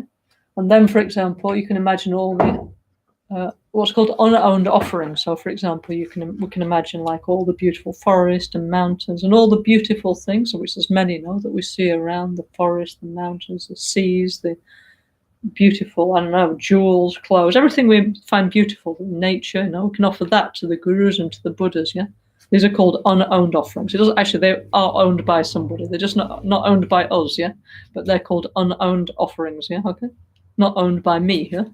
But anyway, we can offer them. Why not? Yeah. Okay, so this is in a very simple way. We can offer like this. So then when we make an offering, we put, like, for example, or we can put another nice thing to do is this is another beautiful offering. We can put, like, for example, Circum, we could put tea, no? Okay, everybody has tea. I mean, I don't know, maybe Italians, you could offer coffee for Circum, I don't know. Most people drink tea, no? Everybody can have 1 cup of tea, no? So when you have a cup of tea, you can offer tea to our spiritual protectors, yeah? Very easy, no? So to make offerings, it's not difficult, no? It's nice, no? It's like having your friends around all the time, your Buddha friends, your Guru friends coming to visit you, you know? It feels better, no? So of course we do all the time in the context of our centers, you know? We have many beautiful temples around the world, but now many of us are spending more time at home, no? Because of the pandemic, yeah? So then maybe we could try and make a bit more effort to make our homes, you know, like, it doesn't even cost very much, it's easy, no? Put some images that we find beautiful, that are meaningful to us spiritually, and then easy, you know, to make some offerings of incense and lights and nice things, no? It's uplifting to the mind, yeah, okay? And not only that, the gurus and the Buddhas are what we call the field of merit. So offering our oranges and our cups of tea and things to them, we get incredibly good investment. Yeah, we get punya, we get positive energy that not only makes us feel good, makes us feel happy, but is the fuel for enlightenment. So that's very, very, very good. No, okay. Okay, so that's one thing we can do. We offer the real imagined offerings of gods and humans. Gods means devas. Yeah, okay. So gods have got all kinds of incredible stuff that we don't have, so we offer their stuff as well, you know, their magic things, yeah. They say in our Buddhist commentaries that, for example, some of the divine beings, like Nagas, they have like some special clothes. It's like super high-tech clothing, you know, like we have all these fabrics nowadays, no, like special outdoor clothing and stuff. So the Naga clothes, they're incredibly special because you can spread them out and they're like heat resistant, water resistant, yeah. And you can roll them up under your fingernail. So that would be like the ultimate high-tech fabrics, yeah. So they have, anyway, you offer all the cool stuff that gods have as well as all the cool stuff that people have, whether you can afford it or not, doesn't matter. So you can really let your imagination go, yeah. So this is good, no? Actually, this feeling, yeah. Okay, not only that, we offer the clouds of supreme offerings of Bodhisattva Samantabhadra, which provide the entire expanse of limitless space, yeah? So, okay, there's main Buddha Shakyamuni, yeah? Okay, you had like different groups of Sangha. You had like the Theravada Sangha, yeah, with the monks and the nuns. Then you had the Bodhisattva Sangha with bodhisattvas. And amongst those, there's what's called the 8 great bodhisattvas. So there's Chenrezig, Manjusri, Vajrapani, yeah, and then there's other ones like Samantabhadra, Ksitagarbha. There's 8 of them, okay? Very, very important, yeah, in our tradition, yeah.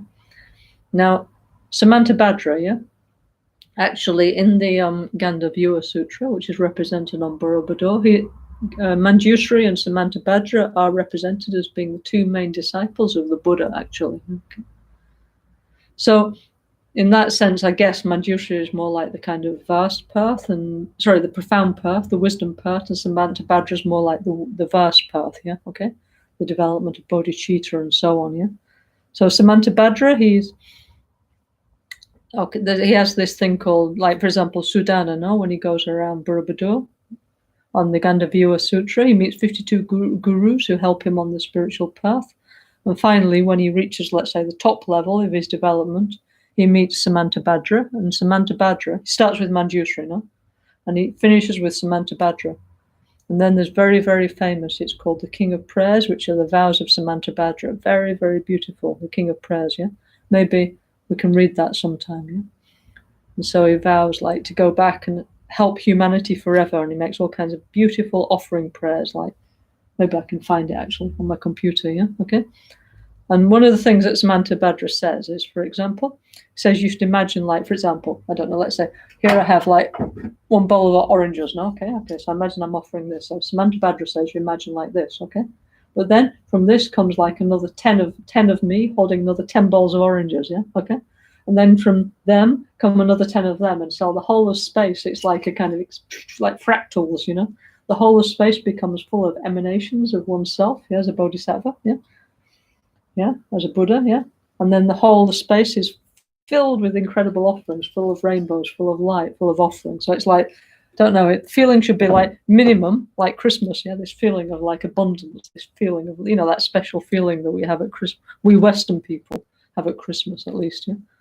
And, people who had the Christian background somehow in this influence, yeah, okay. So that we have this feeling now, this very nice feeling at Christmas. So it's like full of all beautiful things. So it's the whole of the universe should be full of the most beautiful things we can imagine, but not just regular things, It should be full of things made of light that create bliss by their touch and so on, yeah, okay? If you want to know about all this in detail, by the way, we can look in our commentaries, for example, like Liberation in the Palm of the Hand, which Kyabje Bunker's Rinpoche's beautiful commentary on Lam Rim that was written down by Kyabje Trijang Rinpoche, no? Or we can look, for example, there's another very nice book. Let me just find the name for you. I think this is also a very nice book if we want to know about the details of how to do pujas and so on. There's a book called, in English, it's called Manjusri's Innermost Secret, yeah? A profound commentary on the oral instruction and practice of Lama Chöpa, yeah? Which is by very famous Lama, Kachin Yeshe Gyaltsen, yeah, very important Lama, yeah, who wrote this beautiful commentary and explains in great detail all the stages of prostration and offering and every single thing we need to imagine and visualize. So I'd recommend that to you, actually, yeah, because of the, let's say, tantric emphasis that we have in our NgalSo. We do a lot of, not that we don't do a sutra, of course we do, but Lama Ganshin always emphasize a lot that we should do practice and pujas, no? So I think this is a very nice commentary if any of you want to get it. It's from Dechen Ling Press, and you can get it from Albaniano shop, actually. If you can't get it anywhere else, you can order it from our online shop in Albaniano, yeah? So if you go on the ngalso.org website, and then look there, I will show you, get in touch with our shop and you can get a copy if you want. I'd recommend that, yeah? Okay, they don't give me any commission anyway, by the way, I'm just telling you, just because it's a nice thing to have, yeah, okay? So anyway,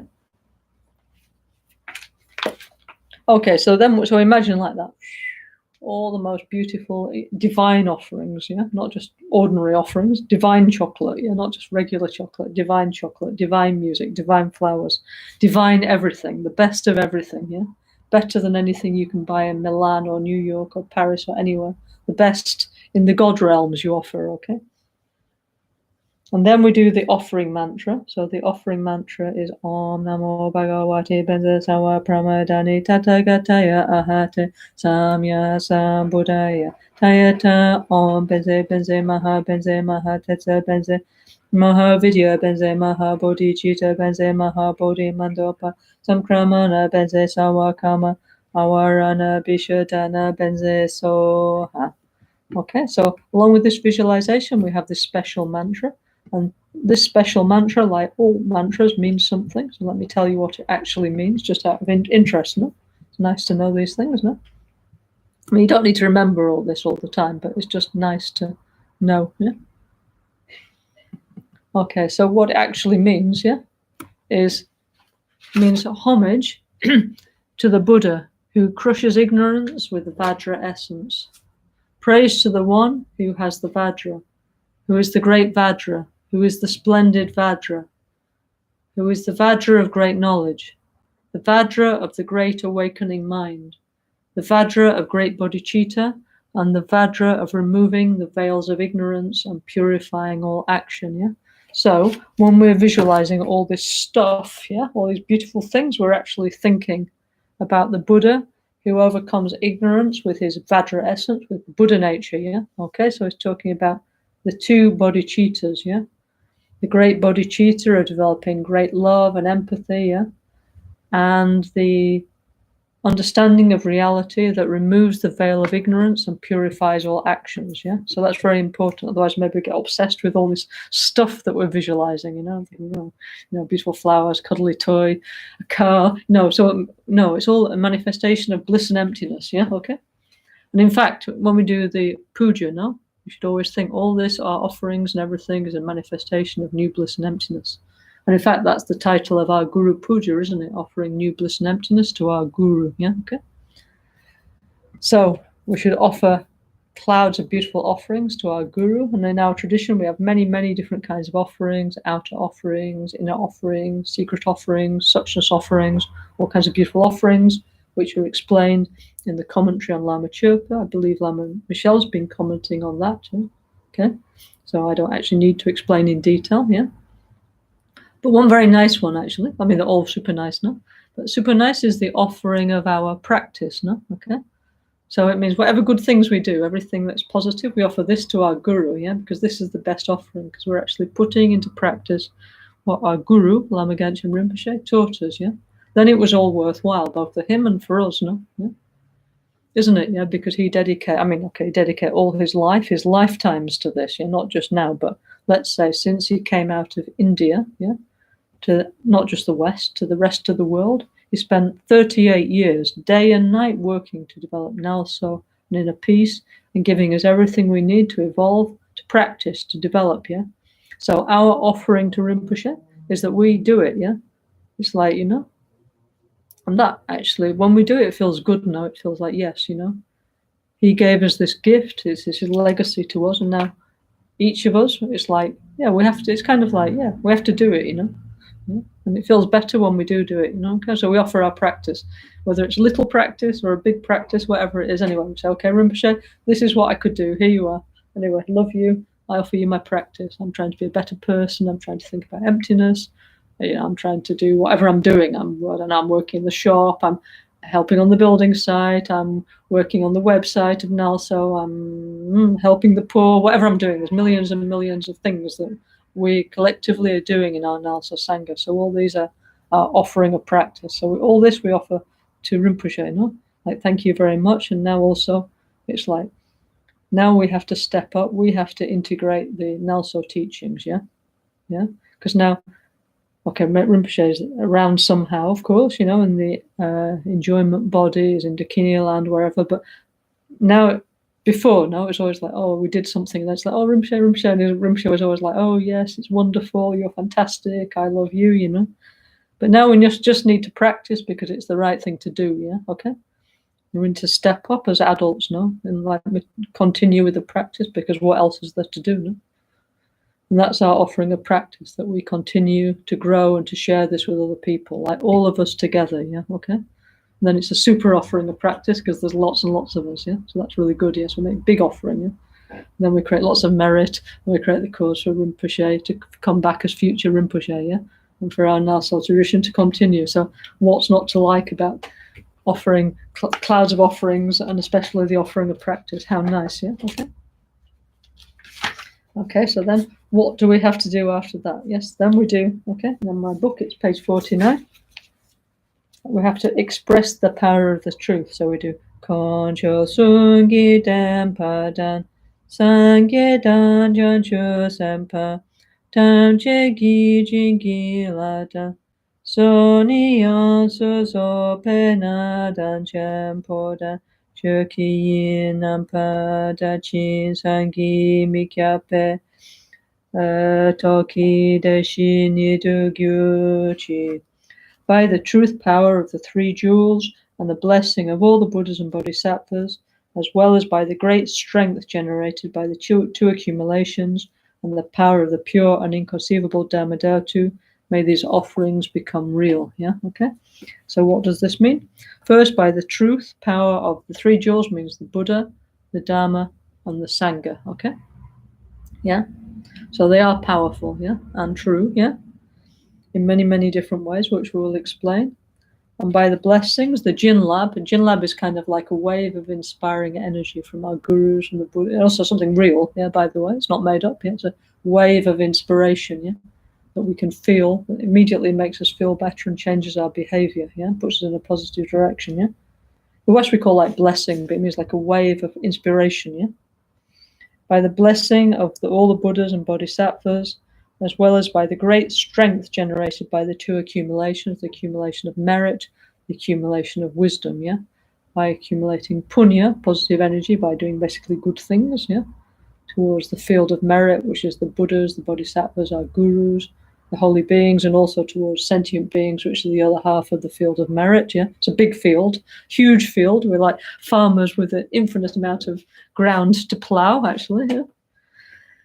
And and we need to accumulate wisdom by thinking again and again about how things don't exist the way we think we do, how we've superimposed a fantasy of permanence, of true essence and existence over things, so we see everything wrong, and from that come out many like emotional mistakes, and we hurt ourselves and others. Yeah, so we need to think about that again and again. Yeah, about how every time we look at something, we're seeing it wrong because there's something wrong with our brain, with our eyes, with our mind. It's like something broken, but fortunately we have the repair manual to fix it, called the Dharma, yeah, that the Buddha left to us, yeah. And by the power of the pure and inconceivable Dharma Dhatu, by understanding how things work, how things function. Dharma Dhatu means the sphere of reality. Dharma means how things are, so it's how things are, means things are dependent arising, yeah. Things it's like science, no, everything is a cause and effect, yeah. It's interdependent, yeah. May these offerings become real, okay? So like that, so imagine all these kinds of beautiful things, yeah, okay?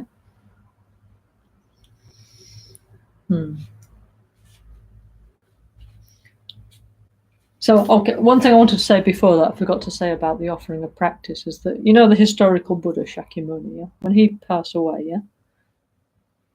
He said, he gathered his disciples and he said, okay, is there anything you want to say? You better say it now. If not, it's too late, yeah? So they asked you some questions, yeah? And he said, in the future, yeah? When I pass away into Mahaparinirvana, he said, your refuge will be the Dharma, yeah? Okay, yeah? So it means if we put the Dharma into practice, yeah? This is really the source of refuge. It's the source of emotional strength, yeah? He didn't say, I've got my friends Mahakashyapa and Ananda and Shariputra, and if you're worried, go and speak to them. He said, actually, what you need to do is practice the Dharma, yeah? Okay, and there you will find everything. The Dharma will be your refuge. The Dharma will be your guide, yeah? And this is true, yeah? So the more we put, or each one and every one of us put the Dharma into practice, the more happy and healthy and we will be, you know? And the more we'll be able to resolve the emotional difficulties that we're all having to face this year, and also every year, no, actually, because this is samsara, yeah? But especially this year, no?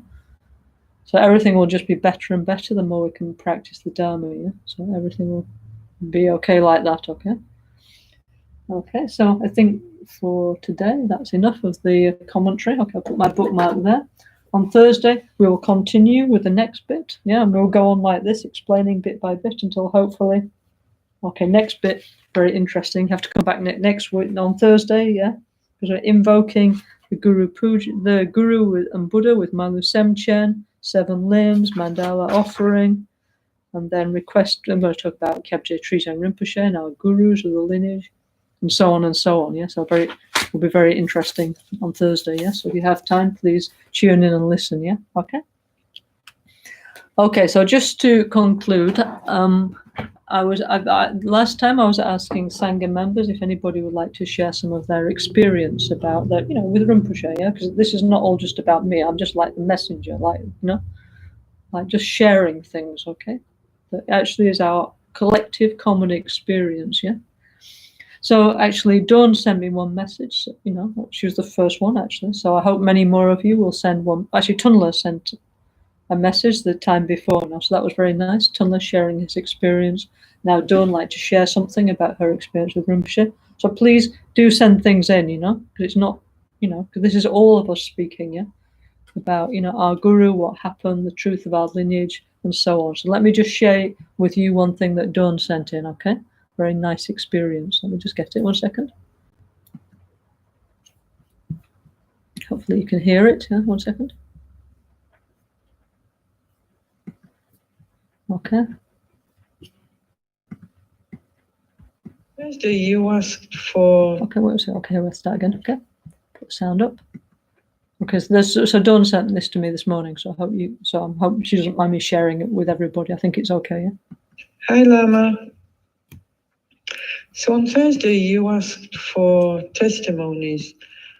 So I'd like to give you a small testimony of something that happened very strong with me and Rinpoche.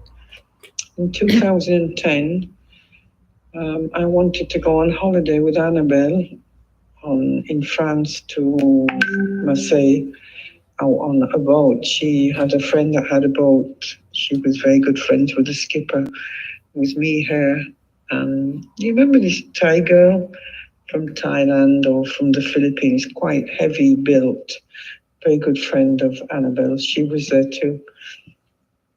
And in that period, I was suffering heavily from panic attacks and fear of everything in 2010. Anyway, I goes to Rinpoche and asked him, Rinpoche, what do you think? I like to go on holiday. Annabelle's invited me to go on holiday on this boat. They have a skipper and I like to go, I like to enjoy. Then he looked at me with that look that only Rinpoche has, and he said, then if someone has a heart attack, what you do? Out at sea. So me, I obviously panic, full of fear. And then I go to Annabelle and I say, Annabelle, sorry, not possible, I can't. I don't feel like I can come on holiday, so really better not. And then 1 week, 10 days later, I was sitting outside the office, the reception where I worked in the center, and Matthias came and he said to me, you heard the news. So I said, no, what news? Annabelle was on the boat and the skipper had a heart attack. Can you imagine? Wow. Can you imagine if I'd have been on that boat watching this guy having a heart attack out at sea? So this is my testimony with Rinpoche. And luckily, I listened to what he said. Maybe you'd like to share, you see. Okay, thank you. And by the way, he had a heart attack, but he actually died on the. Okay, so thank you very much. Yeah, so I don't said actually this poor man, he actually died on the boat. Yeah, so Rinpoche really had this. Thank you very much for sharing that, Dawn. But please, other people, also you send in your testimony, okay, and share with our Sangha, because all these things are true. No, Rinpoche really did have this kind of, special vision. Actually, one thing is that if any of our Brazilian friends are listening, I'm sure some of you are. Please, one of you, two of you, you send me the testimony from the time when we were on the boat. Yeah. We went many times in the Amazon with Rinpoche, yeah? We went 5 times, I think, yeah? With the Asha group in the Amazon, we had like this big river boat and we were going around. One time our boat was kind of shipwrecked, not very badly, by the way, some kind of shipwrecked, yeah? And then also that night, yeah, one man had a heart attack, yeah? And Rinpoche, actually, this time he was there and he saved him. It was something really incredible, yeah? So if any of our Brazilian Sangha members would like to send in their testimony and share a little bit, that would be nice. I was just remembered because of what Dawn was saying, yeah? Okay? So please do share, because this is for all of us together, it's a collective thing, yeah? Okay. And also, by the way, Brazilian friends, I miss you all very much. As soon as possible, we'll be over there. Normally, like about now in the autumn, we'd be thinking about going over there to visit you all with Rinpoche. But obviously, as we know, this year is a very particular year, so it's not possible. But still, the connection is there, and I hope you can organize like some translation into Portuguese for our friends who don't understand English. That would be very nice, yeah? Because, I'm thinking how to do. We need to be more in touch together with our Brazilian Sangha, okay? So I miss you all very much. I've still got an open ticket to Brasilia. So me and Eleanor will be coming when we can. But anyway, later, now who knows what will happen. It's like, now we just need to be Buddhist and be here now, don't we? Because we don't know next week what will happen. This is actually the truth, no? We don't even know if we'll be alive tomorrow, but till now, we never really thought this, but this year, somehow we got the point that things are very uncertain. But anyway, regardless, we will do our best, no? We'll try and put Rinpoche's beautiful practices into practice, no? And offer our practice, continue to stay together as friends, and everything will be okay, yeah? As Rinpoche said, Okay, don't worry, everything will be all right, yeah? So thank you all very much for listening. So let's make a very big dedication, yeah? For so many difficulties in the world, as we know, the climate, poverty, warfare, the pandemic, so many difficult things. May all these horrible things be pacified. May big problems become small problems, yeah? May even the small problems disappear, yeah? So let's dedicate very strongly like that, okay? And I'll see you all who likes on Thursday, okay? Thank you for listening. Om Bishwa Shanti Hum. Om Bishwa Shanti Hum. Om Bishwa Shanti Hum. Om Bishwa Shanti Hum. Om Bishwa Shanti Hum. By the power of the truth, peace and bliss forever. By the power of the truth, peace and bliss forever. By the power of the truth, peace and bliss forever. Lama Caroline la Kyapsuchi, Rani la Seldonil Zonecho, Dona Josonya Jota Dahando, Gecho Hokundu Jishindu. Dona diso nampage weso, Jine zapane hinyo dudak, no bubanso shambala gene, la mehelangi rimpata shisho, ni modele hesendele, ni me koyahandele shin, ni senta tutele pel, koncho sungi jingi. Kuncho sungi no juso, kuncho sungi tashisho. At dawn or dusk, at night or midday, may the three jewels grant us their blessings. May they help us to achieve all realizations and sprinkle the path of our lives with various signs of auspiciousness, okay? And Rinpoche, please come back soon, okay? As your whatever form you like, but come back soon. Quickly, yeah, the world needs you. Yeah, we need you to continue for future generations of the NgalSo tradition. Okay, thank you very much. See you all soon. Yeah, thank you.